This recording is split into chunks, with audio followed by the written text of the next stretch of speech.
Hello everyone, কেমন আছেন সবাই? আশা করছি বেশ ভালো আছেন। আজকে আমি দুটো রেসিপি একসাথে শেয়ার করতে চলেছি। প্রথমটা হচ্ছে ইলিশ মাছ দিয়ে কলার ঝোল, আর দ্বিতীয়টা একটা ভাজি, যেটা আলু, তারপর ঝিঙে আর হচ্ছে পটল দিয়ে বানানো, যেটা অনেক বেশি মজা হয়েছে। তো চলুন আজকের রেসিপিগুলো শুরু করা যাক। প্রথমেই আছে ইলিশ মাছ দিয়ে কলার ঝোলটা। ইলিশ মাছটা একদম ছোটো সাইজের ছিল, টেম্পো ইলিশ বলা চলে বা তার থেকে একটুখানি বড়। তো মাছটাকে ভালো করে কেটে ধুয়ে ফ্রেশ করে নেওয়া হয়েছে। এবার এটাকে ম্যারিনেট করার পালা। হালকা লবণ, তারপর হলুদের গুঁড়ো আর মরিচের গুঁড়ো দিয়ে এটাকে ম্যারিনেট করা হচ্ছে। ভেজে নেওয়া হবে মূলত। ইলিশ মাছ যেমনভাবে রান্না করে না কেন, এটা স্বাদ কিন্তু অতুলনীয়।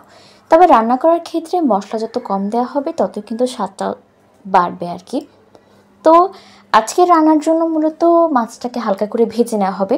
ইলিশ মাছ খুব বেশি ভাজা হয় না, খুব বেশি ভাজলে কিন্তু গুণাগুণ বা স্বাদ বা টেস্ট যেটাই বলে না কেন একদমই থাকে না। তো হালকা করে এটাকে ভেজে নেওয়া হবে।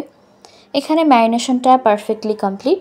আর ফ্রাই প্যানের মধ্যে তেল দিয়ে তেলটাকে গরম হয়ে যাওয়ার পরে এক এক করে মাছের পিসগুলো দিয়ে দেওয়া হচ্ছে।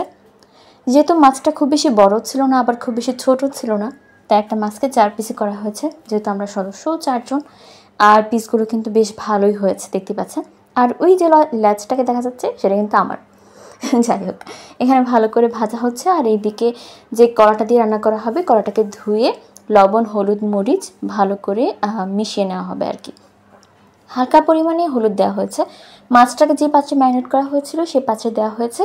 এক্সট্রা একটুখানি হলুদ মেশানো হয়েছে, যাতে করে এটা কালো না হয়ে যায়। একটুখানি 5 মিনিটের মতো এটা যদি ম্যারিনেট করে রেখে দেন, তারপর ধুয়ে উঠিয়ে ফেললে কিন্তু এটা কোনো রকম কালো হয়ে যাবে না। আর এখানে হচ্ছে রান্নার প্রস্তুতি। সেখানে মানে অন্য একটা চুলার একটা কড়াই বসিয়ে সেখানে তেল দিয়ে পেঁয়াজ ভাজা হচ্ছে। যেহেতু বলেইছিলাম যে খুব বেশি ভাজা হবে না মাছটা, তাই রান্নাটাও কিন্তু তাড়াতাড়ি বসিয়ে দেওয়া হয়েছে। এখানে একদম হালকা করে ভেজে নেওয়া হয়েছে। এক পিঠ একটুখানি ভালো করে ভাজা হয়েছে, অন্য পিঠ একদম হালকা করে ভাজা হয়েছে। আর এদিকে পেঁয়াজটা হচ্ছে, পেঁয়াজটা ব্রাউন কালার হয়ে আসলে এক এক করে সব কিছু দিয়ে দেওয়া হবে।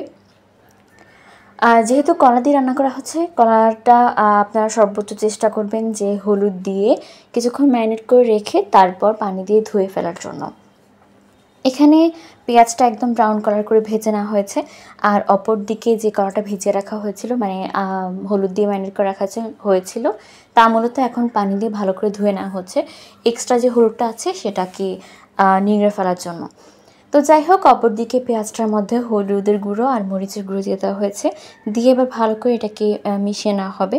মিশিয়ে নেওয়ার পরে কিন্তু আমাদের জিরের গুঁড়ো, ভাজা জিরের গুঁড়ো যেটা আছে সেটা দিয়ে দেওয়া হয়েছে। তারপর একটু ভালো করে মিশিয়ে নিয়ে একদম অল্প পরিমাণে পানি দেওয়া হবে, যাতে করে মশলাগুলো একদমই পুড়ে না যায়। হলুদ পুড়ে গেলে কিন্তু তরকারি কালো হয়ে যায়, প্লাস খেতেও একদম ভালো লাগে না, তেতো লাগে। তো সেক্ষেত্রে আপনারা চেষ্টা করবেন পানি দিয়ে তারপর মশলাটাকে কষানোর জন্য। এখানে পানি দিয়ে ভালো করে মশলাটাকে কষানো হচ্ছে। আর সেই হলুদ ধুয়ে রাখা আমাদের কলাগুলো দিয়ে দেওয়া হয়েছে, কাঁচা কলা যেটা সেটা আর কি। এই একটা সবজি যেটা কাঁচা অবস্থায় খাওয়া যায়, আর পেকে গেলেও কিন্তু খাওয়া যায়, দুটো অবস্থায় খাওয়া যায়। আমার এটা খুব বেশি ভালো লাগে। তো যাই হোক, এখানে ভালো করে এটাকে ভেজে নেওয়া হয়েছে, মানে কলাটাকে ভালো করে ভেজে নেওয়া হয়েছে মশলার মধ্যে, কষানো হয়েছে আর কি। তারপর এক এক করে মাছগুলো দিয়ে দেওয়া হয়েছে। আর দেখতে পাচ্ছেন এক পিঠ ভালো করে ভাজা হয়েছে আর অপর পিঠ একদম হালকা করে ভাজা হয়েছে।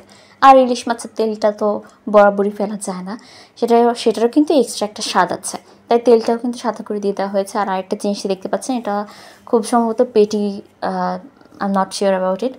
যাই হোক, এখানে পানি দিয়ে দেওয়া হয়েছে। যেহেতু ইলিশ মাছ রান্না করতে খুব বেশি সময় লাগে না, আর খুব বেশি পানিও দেওয়া লাগে না অন্যান্য মাছের মতো, আর আষ্টে গন্ধ লাগে না, তাই একদম অল্প পরিমাণ পানি দিয়ে এটাকে একেবারের জন্য রান্না করা হচ্ছে আর কি। আর এইদিকে আমি একটুখানি নেড়ে চেড়ে দিচ্ছিলাম। আর দেখতে পাচ্ছেন, এই তো আমার লেজটা। মূলত আমি ইলিশ মাছের লেজ খেতে খুব বেশি পছন্দ করি, তাই যখনই আমি ইলিশ মাছ রান্না করি ইলিশ মাছের লেজটা একটুখানি বড় রাখেন আমার জন্য। আর খুব স্বাদ করে, খুব যত্ন নিয়ে এটা রান্না করেন।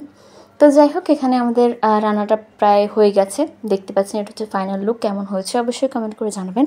এবার চলে যাচ্ছে আমাদের দ্বিতীয় রান্না, যেটা হচ্ছে একটা ভাজি। ফ্রাই প্যানের মধ্যে তেল দিয়ে এবার দিয়ে দেওয়া হয়েছে পেঁয়াজ।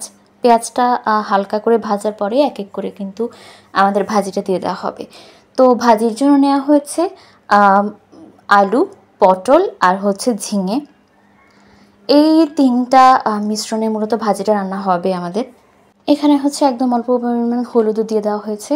দিয়ে এবার যেই ভাজিটা যেটা একদম কুচিয়ে নেওয়া হয়েছিল সেটা পানি দিয়ে ভালো করে ধুয়ে নেওয়া হবে।